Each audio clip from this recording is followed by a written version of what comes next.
Buongiorno e benvenuti a questo APRE Dialogue sulle sinergie verso una complessa ma preziosa integrazione. Io sono Gabriella Quaranta, per chi tra voi non mi conosce ancora, e come sapete da agenda questa sessione sarà in inglese, quindi vi do il buongiorno e il benvenuto in italiano e poi inevitabilmente faccio uno switch all'inglese così da poter interagire meglio anche con tutti i nostri speaker. So, good morning and welcome to this APRE dialogue on synergies. Our session actually follows an APRE brief on synergies. Therefore, we already have some key points upon which to build our discussion.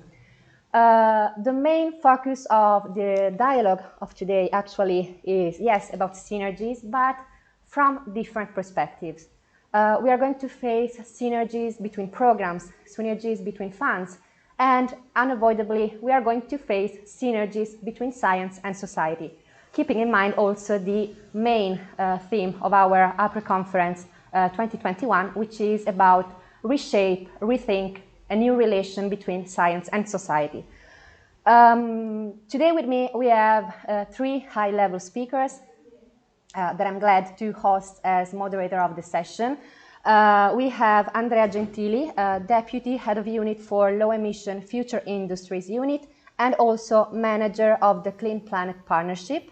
We have Guillaume, and I'm sorry for the pronunciation, it is not correct, de Brosse, Head of Unit B2 Innovation, Startups and Economics from DG Defense, Industry and Space. And last but of course not least, we have Andrea Anselmo, Vice President of Meta Group.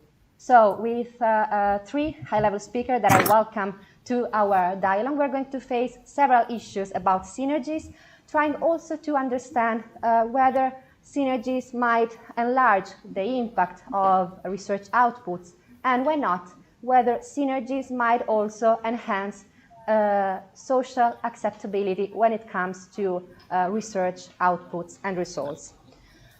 So again, welcome to, I have two Andreas actually, so when it comes to the questions, I think I'm going to use your surname to be as much clear as possible.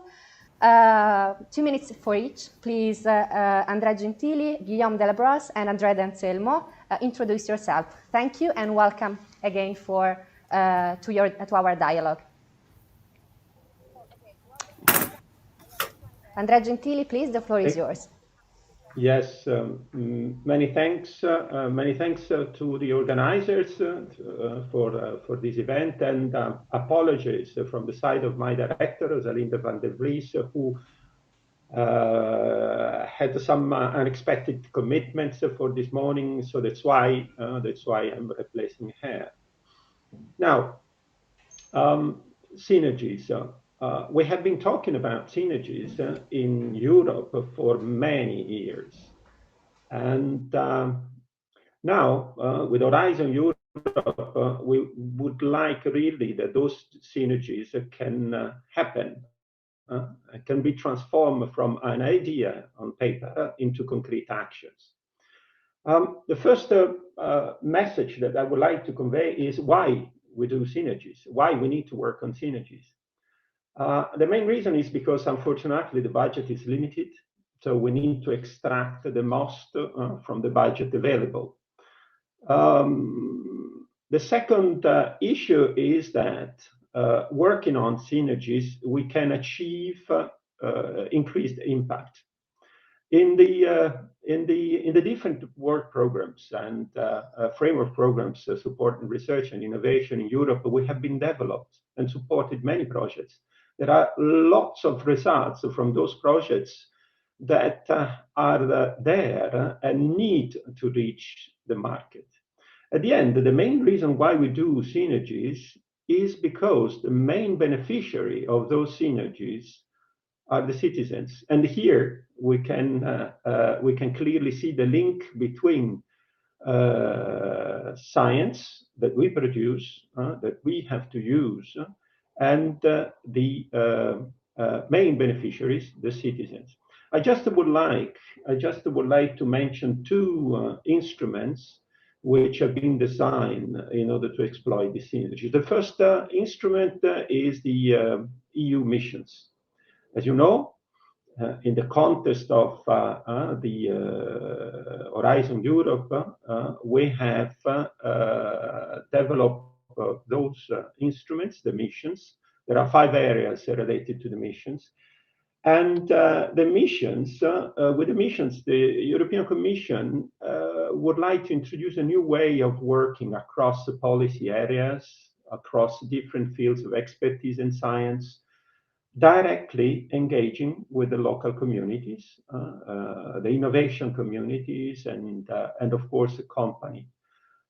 Missions, of course, are started in research and innovation, but have a much wider scope. And the main ultimate goal is to achieve and to deploy it and to put real sustainable product in the market to address societal challenges. So we will have the opportunity to discuss about missions during this panel. The second instrument that I think it's important to mention is the partnerships. The partnership with member states, the partnerships with the private side, the partnership with industry, therefore. And those partnerships will have to help to transform the sectors into a, let's say, greener and more digital sector in this transformation towards a green and digital. We have developed in the Commission, and I'm chairing this Inter-Partnership Assembly. And this Inter-Partnership Assembly is an occasion for partnerships to cooperate, to ensure exactly synergies, to accelerate their contribution towards the European Green Deal. So I just, with those 2 instruments, I just would like to put, let's say, the seeds of the future, the discussion that we are having. Synergies across EU initiatives, which are important, synergies between EU initiatives and national and regional initiatives, and last but not least, the synergies between partnerships and partnership and missions and so on. Back to you. Thank you very much.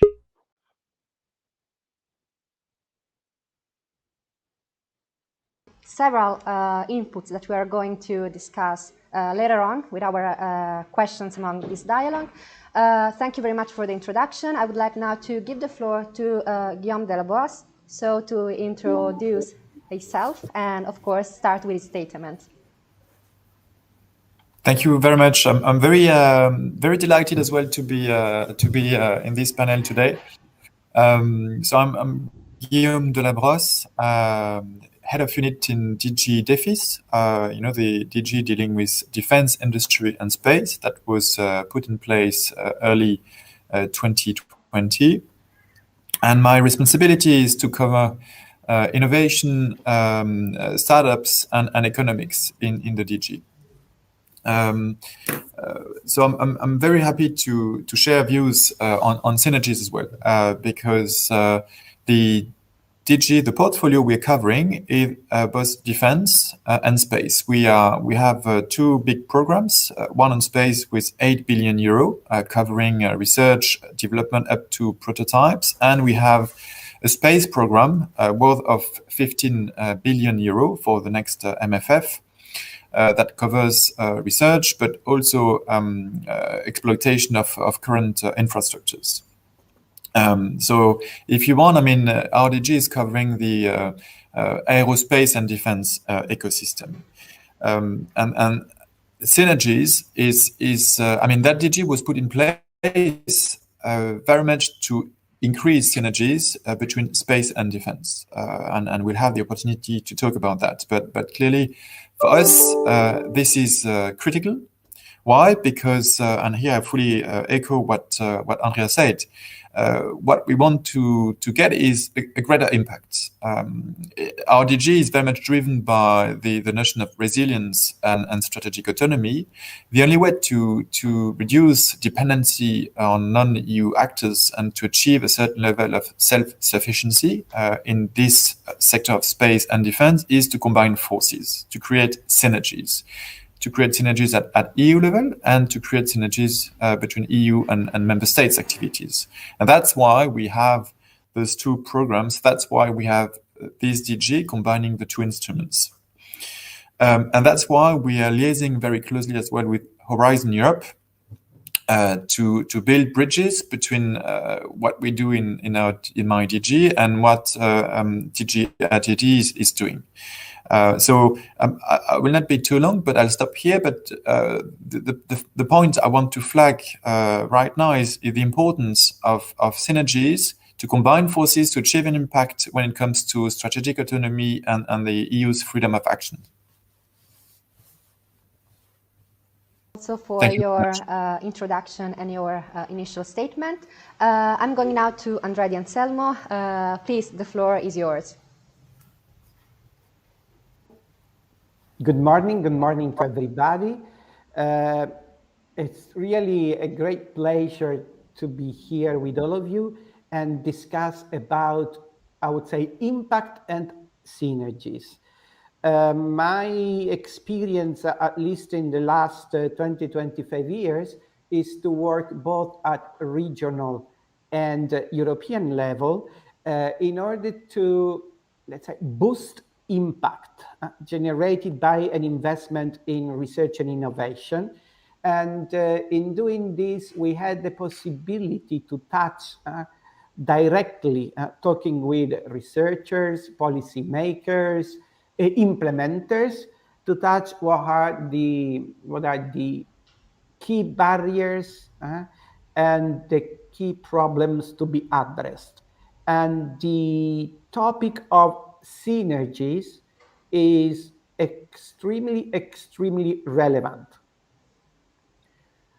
In our experience, or generally speaking, also considering what has been tested and validated when preparing the vademecum on behalf of jury and working with other colleagues in Italy, in our experience, when it goes to the level of synergies, the attention focuses on financials, on money, on economic resources, on money to be better channeled, or how to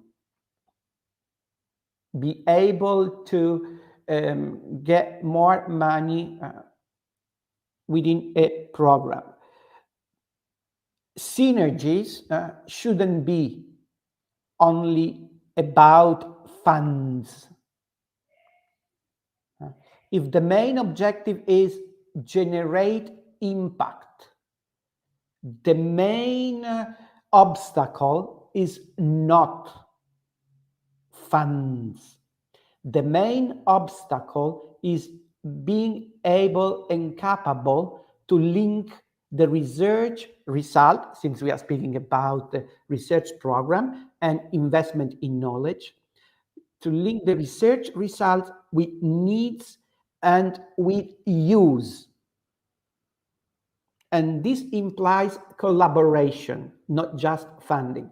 So I would like during this discussion to highlight the importance when planning synergies, not just to focus on funding, regulations, efficiency of funding programs, but also to consider the strategic dimension, the collaborative dimension, which at the end of the day, if we want to achieve impact, and if we want that the investment in knowledge is turned into benefits of economic knowledge and societal level, we need also to create cooperations and operational collaborations. Thanks. Thank you very much, Andrea. I think that all of you put on the floor several interesting inputs upon which we could also build this discussion.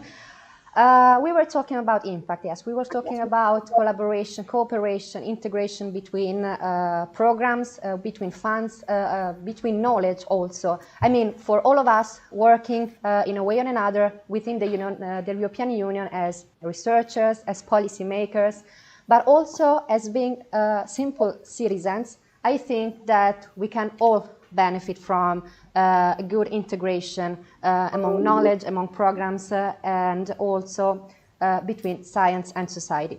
Going back to Horizon Europe, the first question, actually addressed to all of you, is about how to concretely implement synergies between programs. I mean, reading the Horizon Europe regulation, for example, the regulation is full of elements that somehow enhance this cooperation and this integration among programs, but also from the researcher's point of view, for example, how it would be possible to really implement these in a concrete way, these synergies between programs.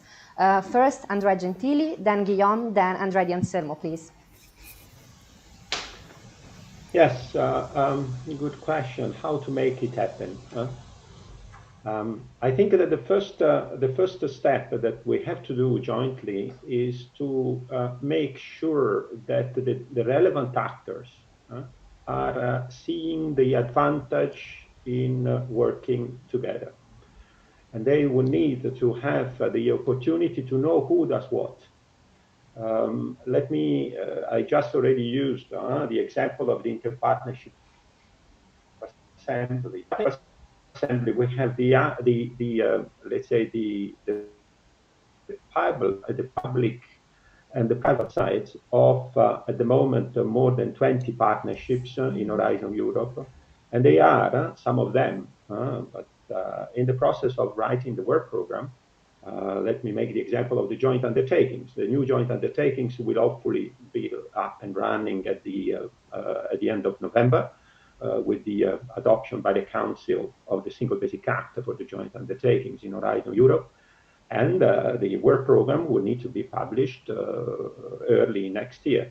So at this point of time, they will need to talk and discuss with the others or among themselves in such a way to shape the right topics which can be done in synergies.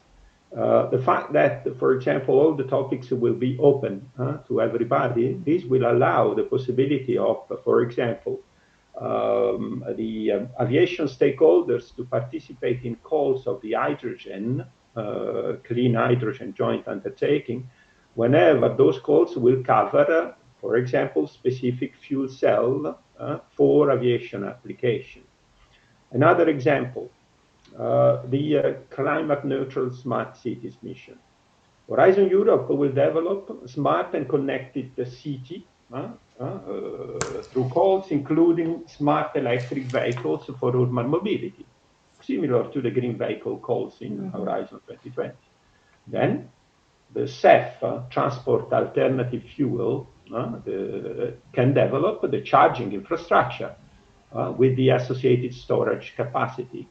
And you know that there are areas funded by Regio with the structural funds, the Interreg Baltic Sea regions, for example, already develop urban charging infrastructure and vehicle fleets.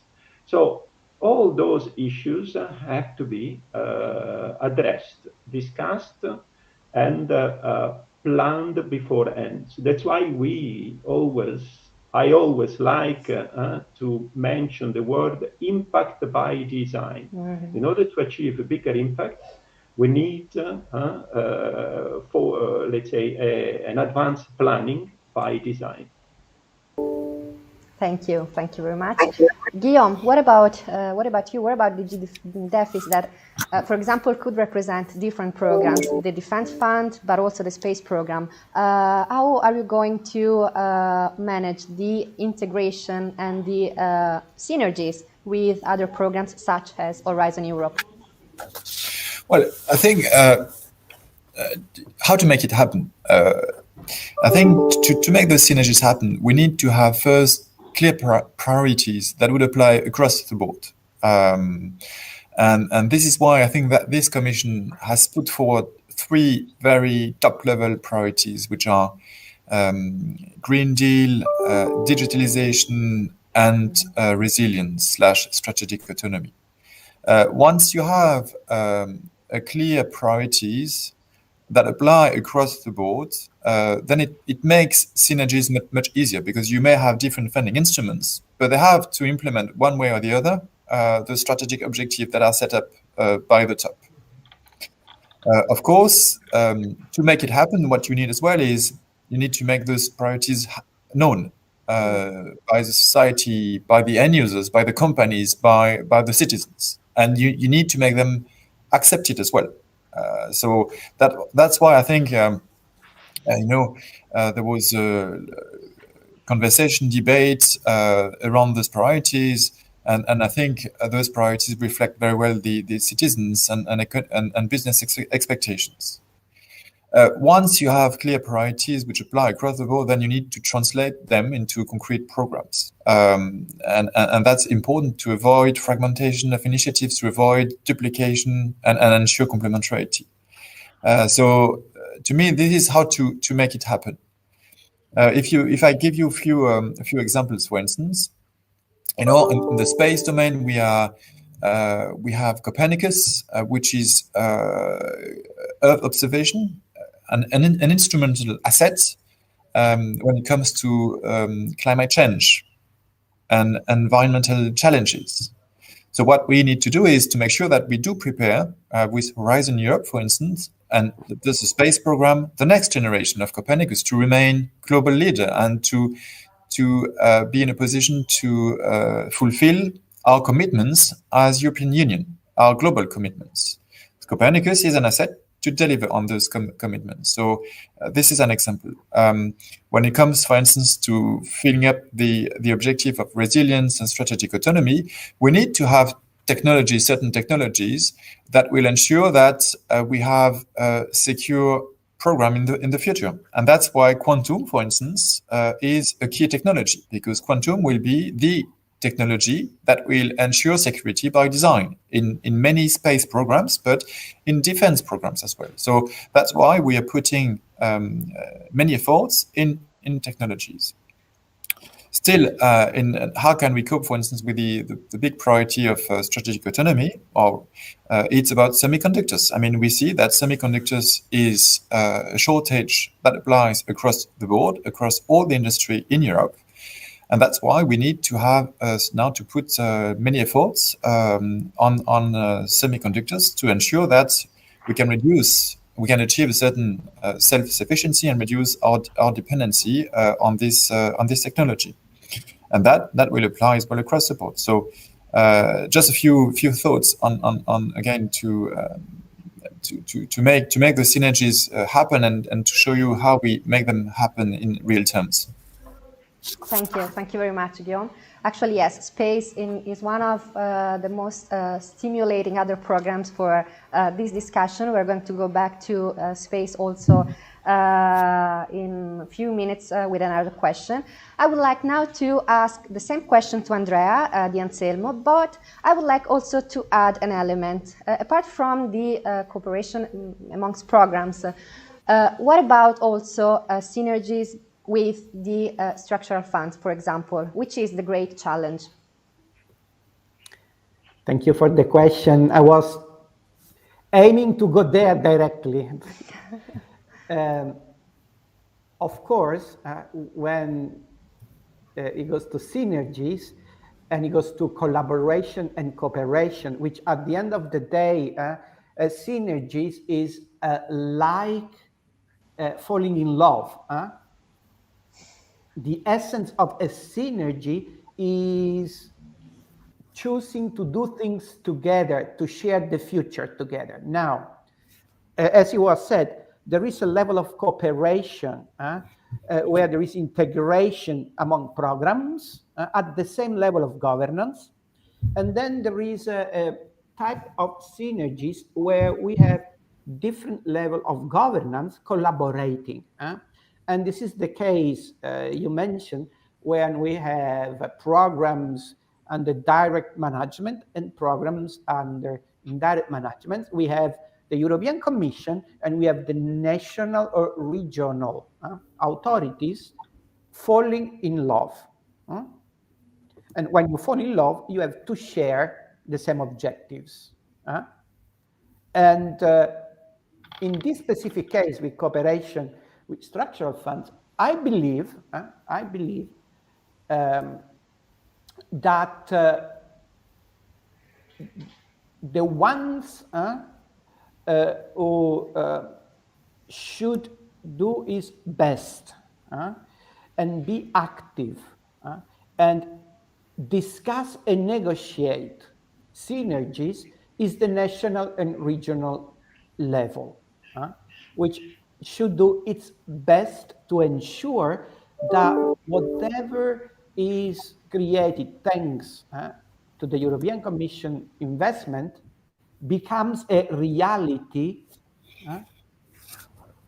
in its territory there. And let me explain a bit better. Before this session, we had a very interesting session that explained the different kind of synergies. And among the different kind of synergies, it was highlighted the possibility to implement sequential funding and find a way to collaborate either upstream, which means when it is time to create new knowledge. And here there are several examples on the good and bad side, where the structural fund money has been used to create center of excellence, research infrastructures, and that in principle should have enabled a better participation to European programs or a better exploitation of European program fundings in the different strategic area on missions. Or downstream, where at the regional level, there are programs that are made available to allow researchers, to allow innovators, to allow high-tech entrepreneurs to implement and use the results of the research which has been funded by the European Commission. Now, if you ask me where this cooperation should take place in order to boost impact, because impact is the priority today, then I would say is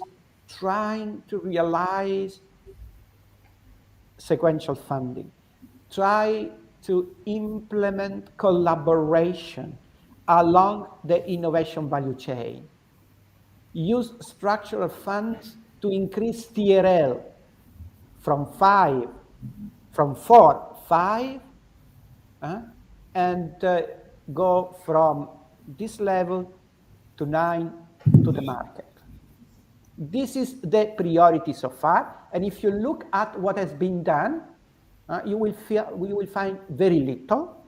I'm just saying in terms of synergies in between direct management and indirect management program and funding.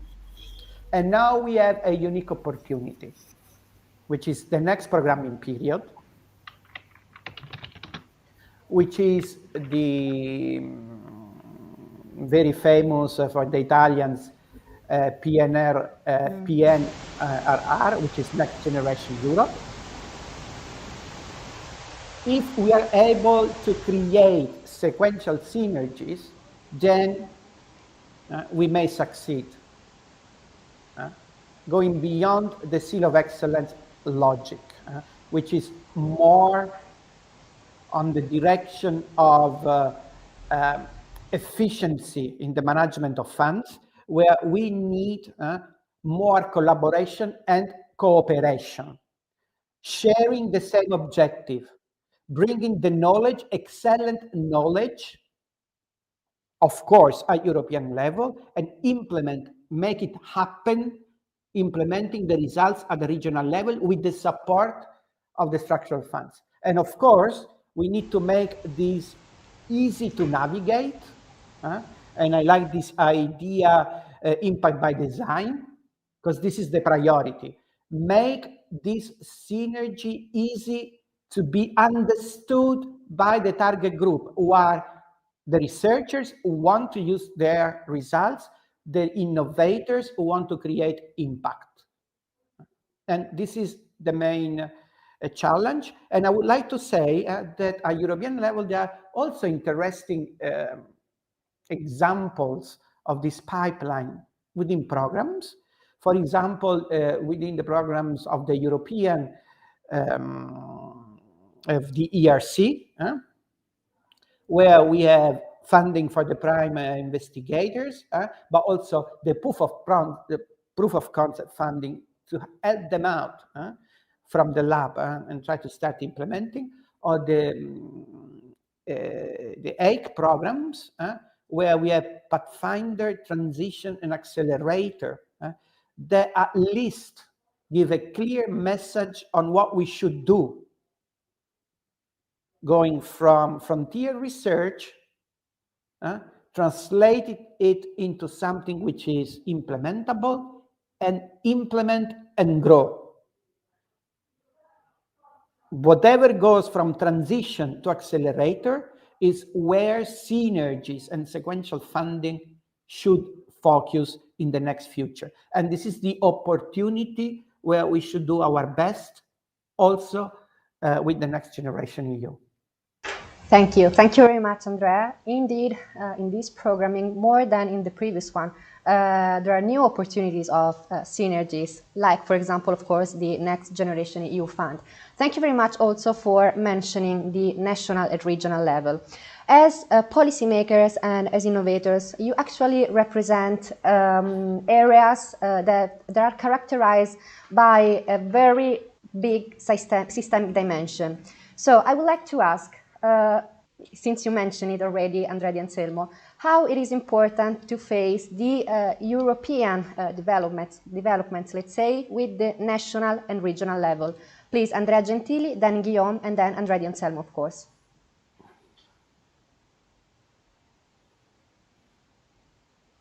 In relation to synergies, the synergies between EU initiatives, national initiatives, and regional initiatives. It has been mentioned the opportunity to, let's say, put the fundings together. And as Andrea said, the interest of the stakeholders would not necessarily be just to make sure to maximize the level of funding and putting in the same project two sources of funding. But the main interest would be to achieve, let's say, bigger impact. So now, as it has been said, in Horizon Europe, there is a specific annex dealing with this possibility. In the Single Basic Act for joint undertaking, that as just as I said, it will be hopefully adopted by the Council next week. It has been foreseen as well that in tripartite joint undertakings, so the joint undertaking where member states are participating as a founding members, in particular the ones in the digital area, KDT, key digital technology being one, for example. So the money from the structural funds basically coming from Brussels can be used by the member states to be put in the joint undertaking. For doing what? For doing, for example, specific demonstrators, which at the end would need to be in a specific region, would need to be developed, installed somewhere. So this will allow to make use of structural funds exempted from the state aids. This is a big issue because becoming European funds that will not be subjected to the state aid rules. Now, in terms of cooperation between national initiatives and European initiatives. Let me make one example in the field of aviation. You know, or you may not know, but I can tell you now, in the field of aviation, like probably in other areas like space, and my colleague Guillaume may tell you more about this, there are national programs. In particular, in Germany, there is one national program called the NUOVO, specifically designed for aviation application. Now, if we want to go green in the area of aviation, we need to develop hydrogen-propelled aircraft. Because hydrogen, when it is burned, luckily does not produce CO2. All right, but an hydrogen-propelled aircraft is a big endeavor. So what we have done in this context, we have discussed this issue between the Partnership Clean Hydrogen, the Partnership Clean Aviation, and the national programs, in particular in Germany, LUFO. So what we have achieved, again, by design, is that there is the intention that the LUFO program will cover with around 35 million already next year, a specific topic for the development of fuel cells, making use of hydrogen for aircraft application. The clean aviation, the clean hydrogen will have to develop the bits and pieces and the building blocks for fuel cells, and the clean aviation joint undertaking will have to develop systems and technology to integrate those fuel cells, hydrogen-based fuel cells, into the aircraft. So with all these structure, we will make sure that there will be no overlaps between the different programs, and which is even more important, there will be no gaps. So in such a way that the projects can start in the different areas and hopefully all together can achieve the impact that we want. Thank you, Andrea. Please, Guillaume, your point of view with reference to this issue of integration at national and regional level also. No, thank you very much. I think it's very important as a question, and to that I would say that first, when we design a program, there is a kind of co-construction between what the Commission is putting on the table and what member states are expecting. We do have work programs, and those work programs are discussed and co-constructed with member states. So here you have a kind of alignment between priorities we want to support as a Commission and what member states have as priorities.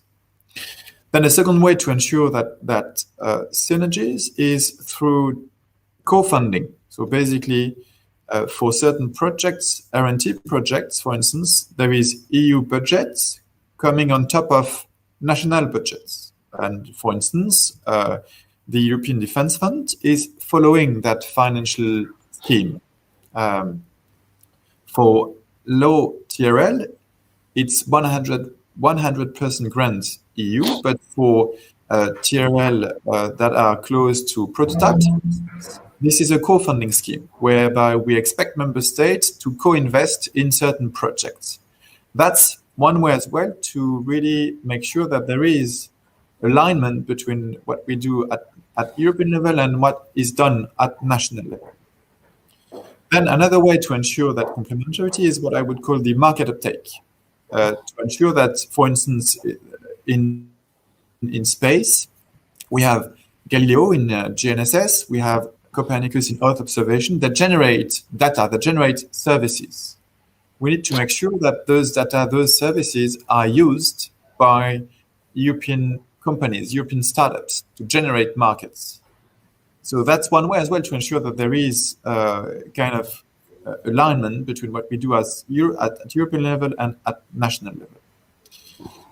Now, I'd like to mention one concrete tool, which is the alliances as well. I'll give you a concrete example.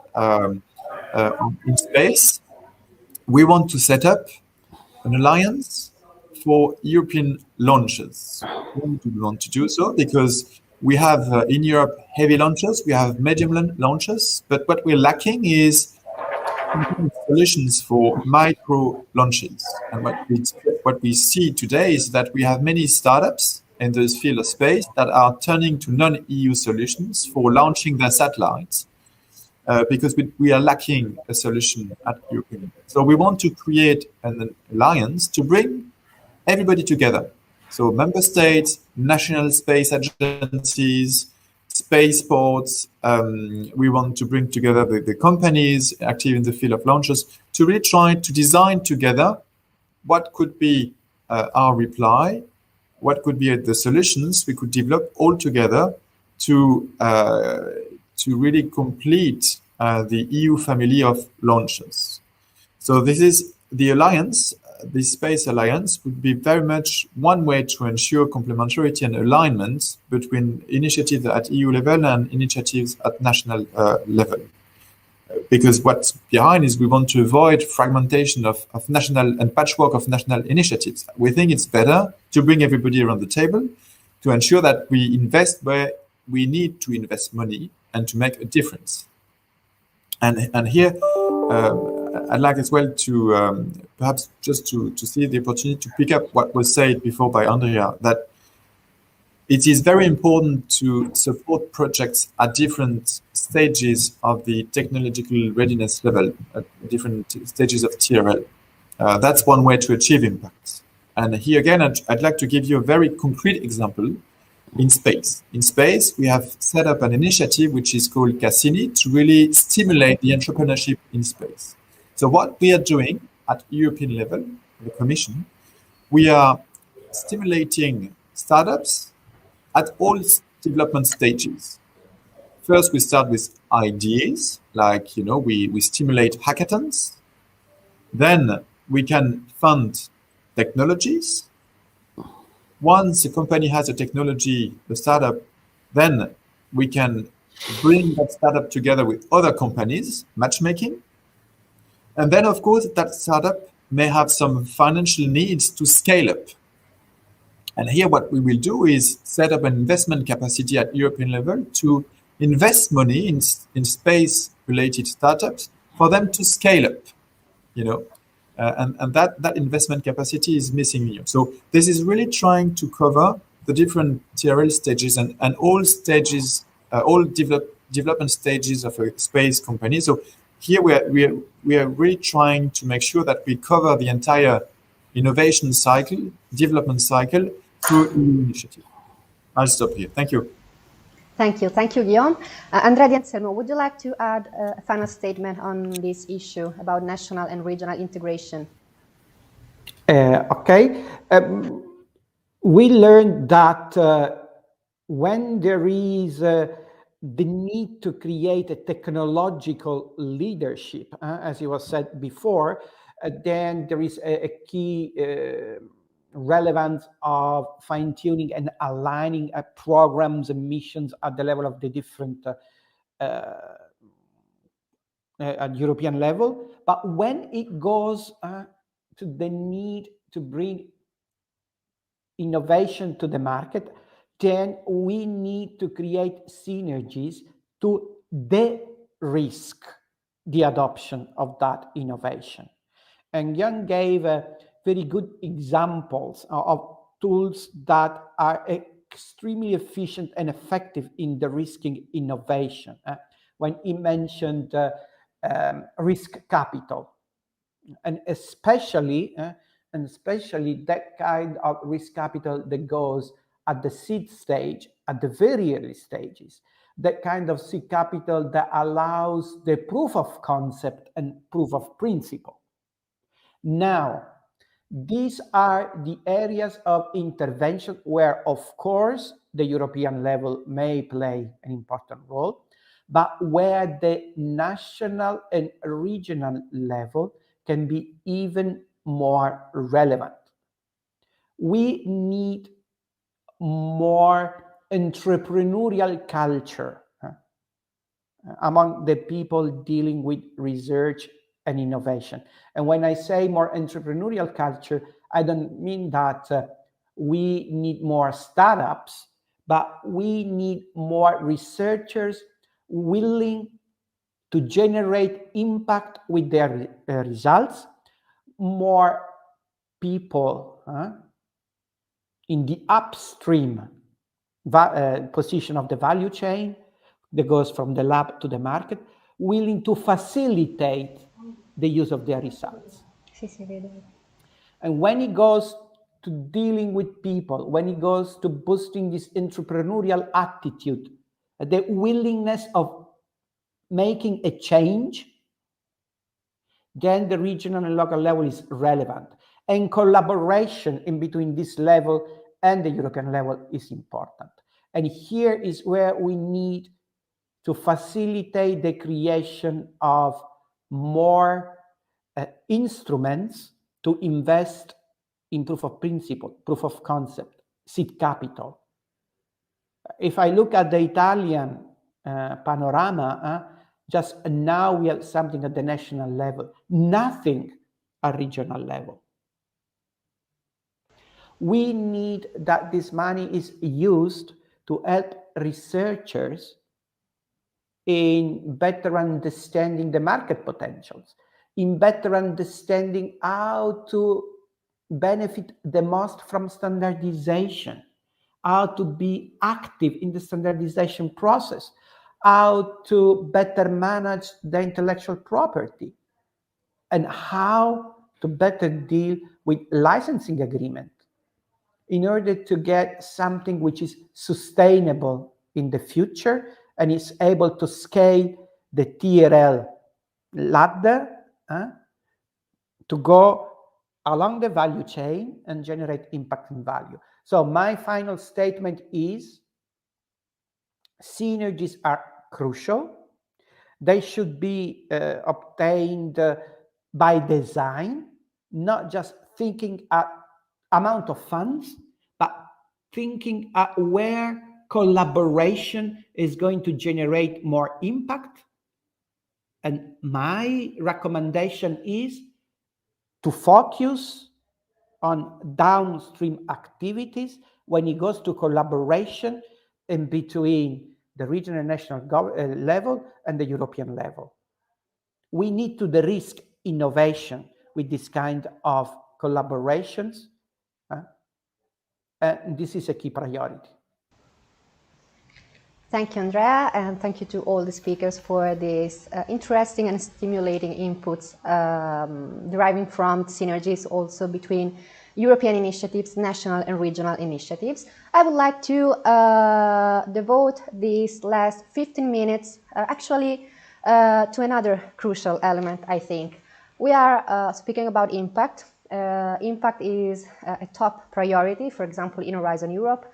Economic impact, scientific impact, but of course societal impact.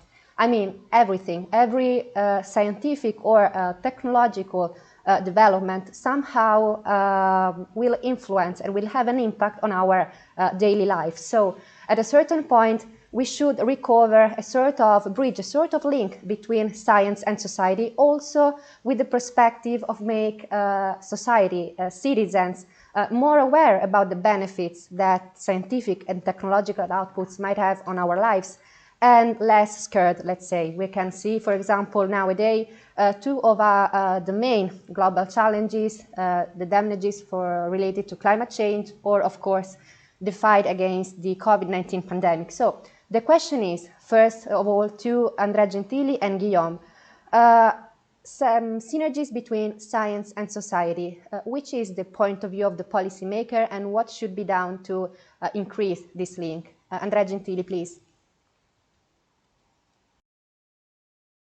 Thank you for this important question. Research and innovation, particularly in Europe, is an integral part of the society. Because at the end, research and innovation is not only about new technologies, but it's basically more than that. And importantly, as I said, the ultimate beneficiaries of research and innovation, of synergies or the impact, are the citizens. Because whatever we do, we need to make sure to address social challenges.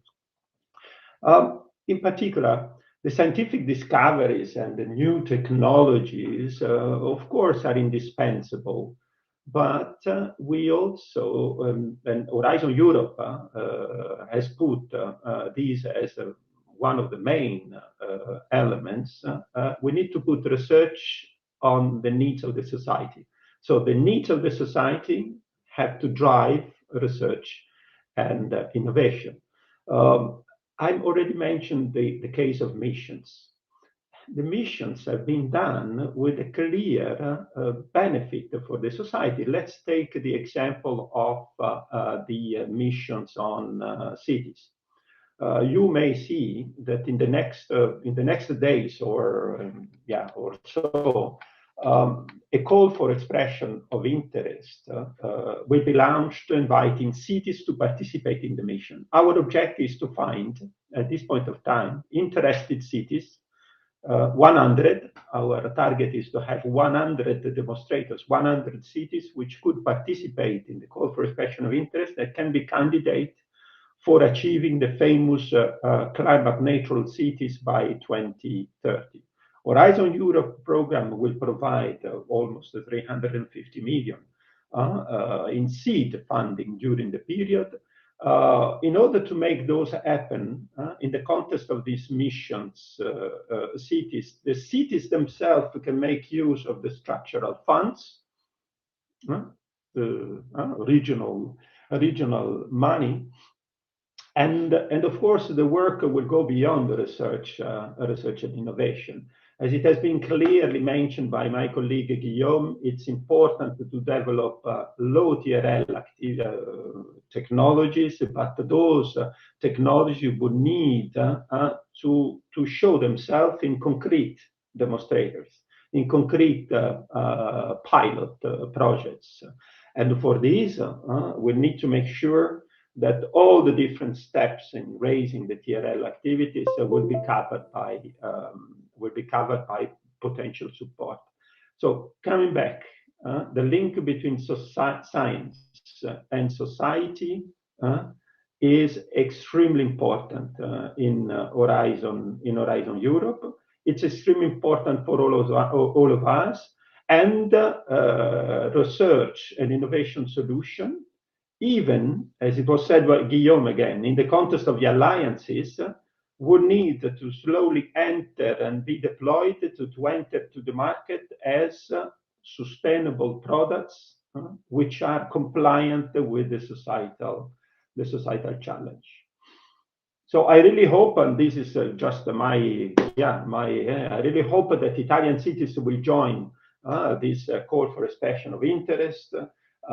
By the way, there will be an info kit for cities with comprehensive information about this mission on cities on the website of the Commission. Thank you, Andrea. I would like now to go to Guillaume, also considering the fact that you represent very high-tech programs like the Space one and the European Defence one.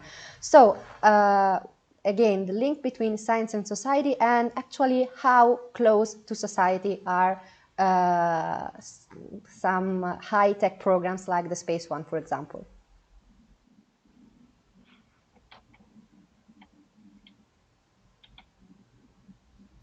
Can you hear me? Yes. Okay. No, thank you very much. Thank you very much for your question. We indeed, I mean, the beauty we have in my DG is that we run two very specific programs that have a direct societal impact. One is of course defense, the defense program that has a very specific purpose, which is about ensuring security and stability of EU continent and therefore the safety of EU citizens. And here, so that's the mission is clear. The mission is very clear. The beauty as well of investing in defense research is that it has many applications in the civilian domain as well. I mean, no need to remind to everybody that microwaves, laser, internet, those are applications that we are using on a daily basis, but they were pushed by military R&D investments. And today, we see that the military and the defense domain is investing a lot in augmented reality, in artificial intelligence, and that will certainly have some spillover effects as well in certain social, applications for the society in broad term. Turning to space, it's at European level we don't have so many EU assets. We have a few assets, and space, Galileo and Copernicus are two EU-owned assets, and clearly it's a clear demonstration how science creates technologies, how those technologies create infrastructures, and actually those infrastructures deliver services for the citizens. They are not infrastructures for the sake of, we are not developing infrastructure for the sake of the infrastructures. What matters is what those two EU assets, Galileo and Copernicus, deliver as services and data. Very concrete example, Earth observation. It's very much used for emergency rescue services. For flood, for instance, what happened over the summer, Copernicus data were used to anticipate potential floods. Galileo generates GNSS data that will be very much required, for instance, in the society and the economy of tomorrow. When it comes to IoT, when it comes to automated cars, we will certainly use much more GNSS data than today. And today, Galileo is used by more than 2 billion smartphones across the planet. So clearly you see that there are already benefits attached to infrastructure developed through science. And then very last example, because we are putting in place, we want to set up a new initiative in the field of telecommunication. Why? Because the society and the economy of tomorrow will very much rely on connectivity, much more than today. We have announced that the upcoming decade would be a digital decade. And the demand for connectivity will increase exponentially. And that's why we want to set up a secure connectivity initiative, a new infrastructure, to cope with the demand that our society will face tomorrow. What do we want to achieve with that? Is one, no dead zones in Europe when it comes to access to the 5G. We still have dead zones or white spots across Europe. And two, to really have an European robust, reliable system. We don't want to depend on non-EU sources for the connectivity, which will be the backbone of Europe's society tomorrow. So very concrete example on how science and research can really bring societal benefits. Thank you very much. Thank you, Guillaume. I would like now to pass the floor to Andrea and Anselmo, asking which is the innovator point of view with reference to synergies between science and society. So the floor is yours, Andrea.